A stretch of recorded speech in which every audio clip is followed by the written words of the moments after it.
দাদা আপনার আচার। আজকে আচার লাগবে না। আপনি সেদিন বললে সেই জন্যই তো নিয়ে আসলে। একটু আগে একটা ছেলে এসেছিল, ওর কাছে নিলাম, তোর কাছে অন্যদিন নেব।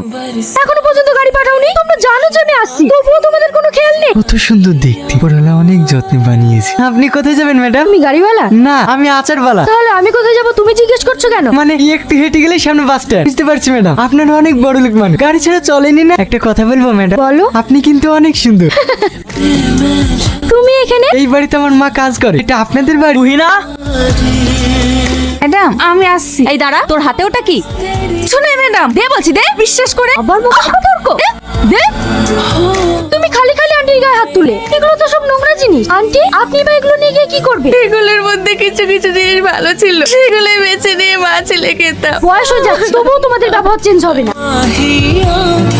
ম্যাডাম আপনি এখানে? একটু বাজার করতে এসেছিলাম। তুই এখানে ওর সাথে কি কথা বলছিস? আমি কদিন থেকে দেখছি তুই ওর সঙ্গে মেশার চেষ্টা করছিস।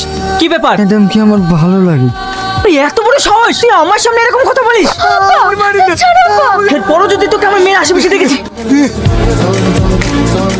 তুই এখানে গিয়েছিলি? মা, ম্যাডামকে দেখতে খুব ভালো লাগে, তাই মা গরিব আর বড় লোকের মধ্যে কোনো ভালোবাসা হয় না। না, যারা জাকাত দেয় আর যারা জাকাত নেয় তাদের মধ্যে আকাশ পাতাল পার্থক্য। মা, আল্লাহ তুলের এমন বিচার কেন বলো তো? ওদেরকে কত বড় লোক করেছে, আর আমাদের কি করেছে? গরিব। এইসব কথা বলতে নেই শোনা, আল্লাহ তাআলা যা করেন তা ভালোর জন্যই করেন। আল্লাহ তাআলা পরীক্ষা নেয়।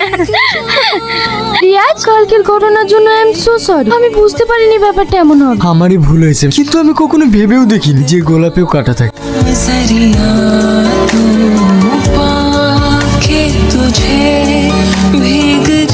দেখুন, পেশেন্টের অবস্থা ভীষণ ক্রিটিক্যাল, ইমার্জেন্সি এ নেগেটিভ ব্লাড লাগবে। ঠিক আছে স্যার, আমি এক্ষুনি নিয়ে আসছি। দাদা, এখানে এ নেগেটিভ রক্ত পাওয়া যাবে? আট আছে?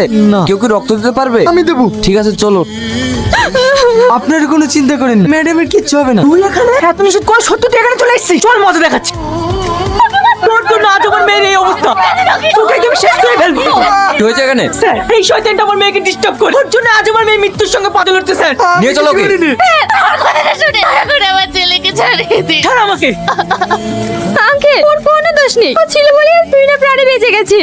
হ্যালো, আচ্ছা ঠিক আছে রিয়া, তোকে আমাদের সঙ্গে যেতে হবে।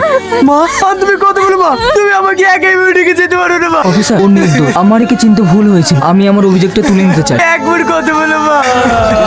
আজ আমার নিজেকে সবচাইতে বড় অপরাধী মনে হচ্ছে। আজ আমার কারণে একটা ছেলে সাজানো গোছানো স্বপ্ন সব শেষ হয়ে গেল।